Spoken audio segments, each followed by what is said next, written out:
In an enormous weekend for women's lacrosse, Boston College needs 2 wins against their biggest rivals. They got to play great, but they can do it, and a championship could be on the way.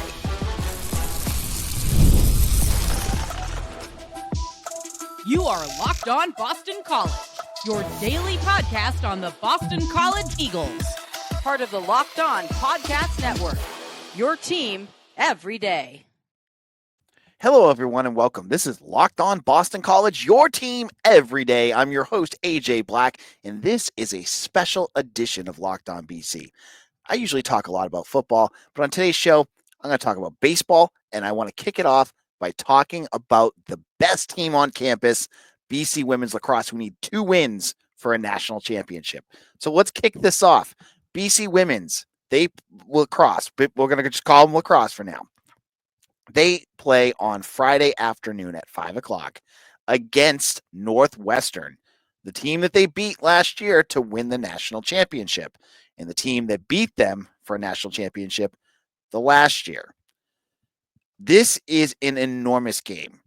Obviously, it's a Final Four matchup for BC, where BC has, really played well all but one game or 2 games this season. They have only struggled against the UNC Tar Heels, right? They lost those 2 games. They've won everything else. Have they been dominant? At times, they have been dominant. That Yale game, I thought for a while looked pretty darn close, and then BC, like any good team does, they just put the screws in and they won that game. Now, the last 2 games that you could potentially play, you got to beat Northwestern first. That's not going to be easy.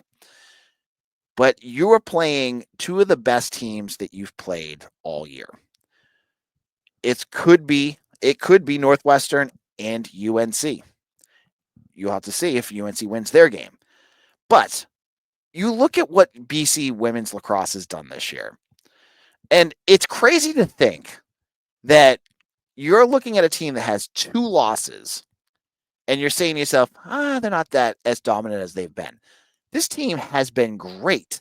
You have Rachel Clark, who has broken a record I just never thought would be broken in goals scored in a season that Charlotte North had. I think it was 105. You have, really good, one of the best goaltenders in the country in, sorry, my mic is broken. And Shea Dolce, who has one of the best save percentages in the country. I think it's like 55%. You look at the talent that is around this roster, whether it is Rachel Clark. She had 103 goals, by the way.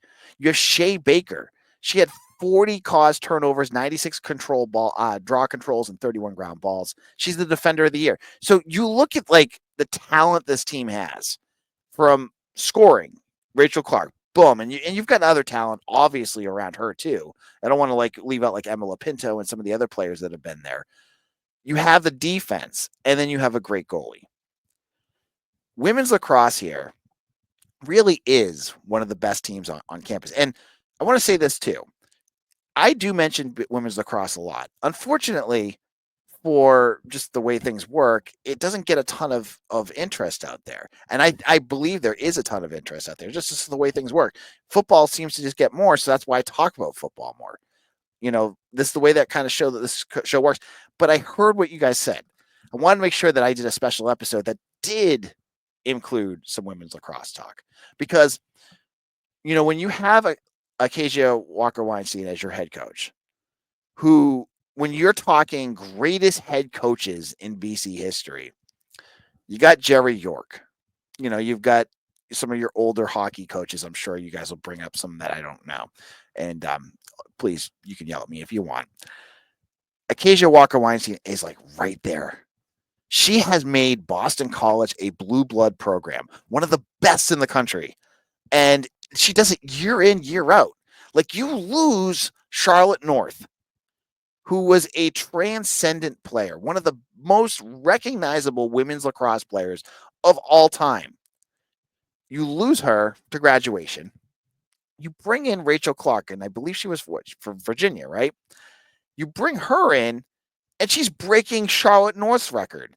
And that was, obviously you could go backwards and talk about Sam Mapuzo and continuing going down that road. This program has shifted what you can expect from BC Athletics that is not the men's hockey team, because they win at a consistent rate. This game against Northwestern, I believe they beat Northwestern earlier this season, but Northwestern has played a lot better since then. They are much more, they've just been much more consistent since that loss. So it's going to be a tough matchup for BC. But if you were asking me, I would never bet against this team. Like BC, they've got 5 All-Americans on this roster, voted by the IL Women and USA Lacrosse team. Like depth, talent, it's everywhere on this. And, for folks that want to go, it's at Gillette Stadium. It's right down the road. Now, hopefully this monsoon that's hitting Massachusetts right now as I speak will slow down because it's been raining in Massachusetts nonstop, I feel, for like 2 months. Like it just has not stopped raining. And right now it's coming down and it's raining cats and dogs here.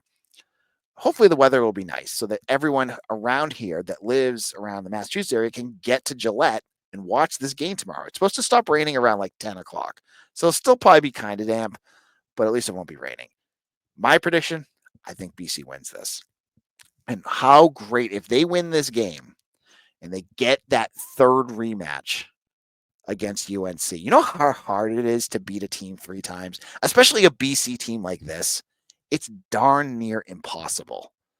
So I look at this game and I say, if BC wins this, bring on UNC. I can't wait to see what BC would be able to do, especially when it feels like it's going to be basically a home game in Foxborough. Now, I'm not just going to talk about lacrosse here. I gave you a good 7 minutes on lacrosse. I also want to talk about baseball because baseball is another sport that, I talk about, not a lot of people listen to it. So baseball is having a lot of fun here, and I'll explain more about that in just a moment.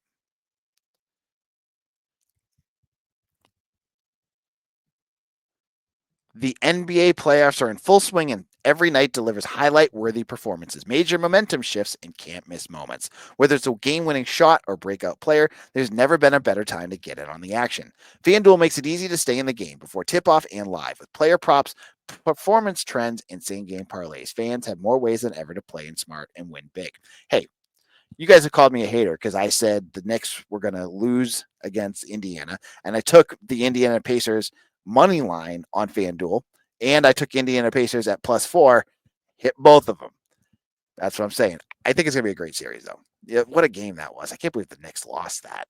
But that's the fun about the NBA. And the best part of FanDuel is you can do lots of live betting during the game as well. So, new to FanDuel, it's the perfect time to sign up. Head to FanDuel.com and place your first $5 bet. If it wins, you get $200 in bonus bets. Make every moment more with FanDuel, the official sports book betting partner of the NBA.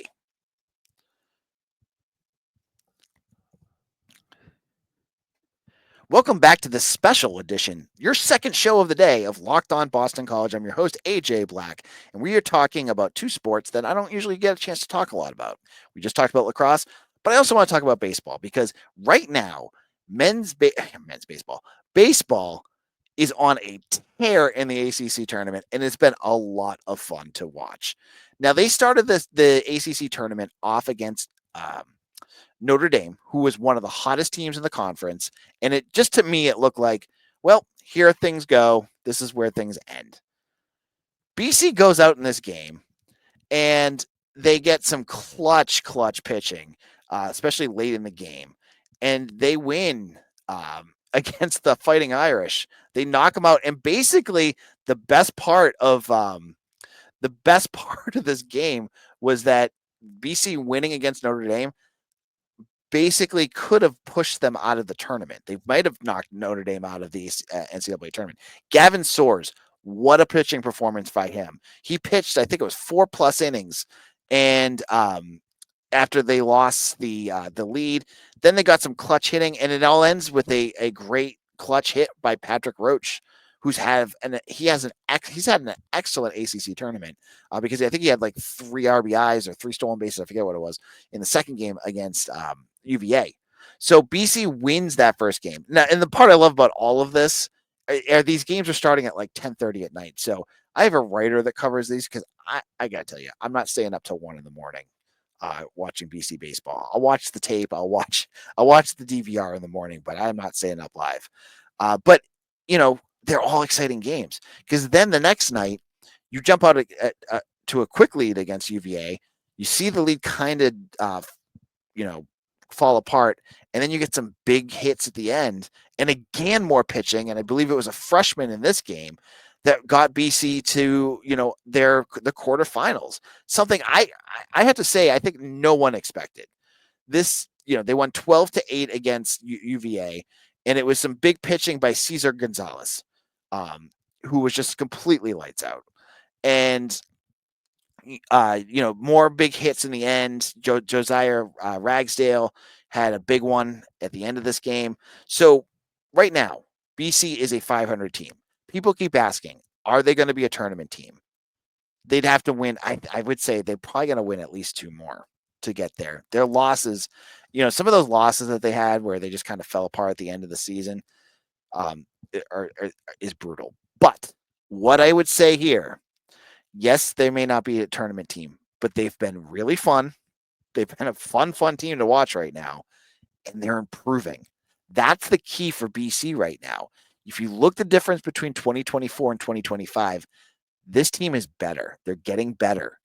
And a lot of these guys you're looking at, unless they hit the portal, are all coming back. You're not losing a ton of top-end talent next year. So this team's getting better. Some of the things that Todd Interdonato does, am I the biggest fan? No, he runs into a lot of outs. That's not the best thing in the world. But you take the good with the bad because sometimes that aggressiveness helped them with scoring some runs in the game that we saw on Wednesday and Tuesday. So 2 big wins, beating UVA, beating Notre Dame. Does it get better than that? No. BC plays on Friday against UNC. This is where really things get tough. But I believe BC beat UNC this year. So anything can happen. That's the fun part of this. You got a day of rest. You have momentum. Like you've won 2 games. Like UNC has been sitting on their butts. There's something to be said that, yeah, they're rested up, but you're cooking right now. So anything can happen. You could go out there and get smoked by UNC. It could very well happen. Or maybe you catch them napping and you make it to the semifinals. What a game! What an end of the year that would be for BC. So 2 fun teams. And I honestly said, on Eagle Insider, my site, someone mentioned this, and I have a hard time disagreeing with them. I think it was Baby Jags, who's a reader on our site. He said BC baseball is the most successful ACC team, men's wise, that BC has. ACC, so that knocks out hockey. It's hard to argue. We're looking at the runs that they've made in the ACC tournament, the NCAA tournament, and some of the successful games they've had against top teams. Like this team has done, under Mike Gambino and Todd Interdonato, has done a lot with not a lot. They're not the most talented team, but they find ways to win. They're a fun team to watch. I know tomorrow I'll be watching BC baseball. I hope you will too. And I hope you check out the women's lacrosse game as well. Well, we'll have a full episode of Locked On ACC where I talk, not ACC, Locked On BC, where I talk to Matt Sheehan of Locked On Spartans again. We're doing a little season preview where we talk a little bit about BC and Michigan State. It's a good conversation talking about, where both teams have gone since the game last year. Check that out. It'll be on our feed later today. And follow me on Twitter at AJBlack247. And I'll see you all again soon for another episode of Locked On Boston College, your team every day.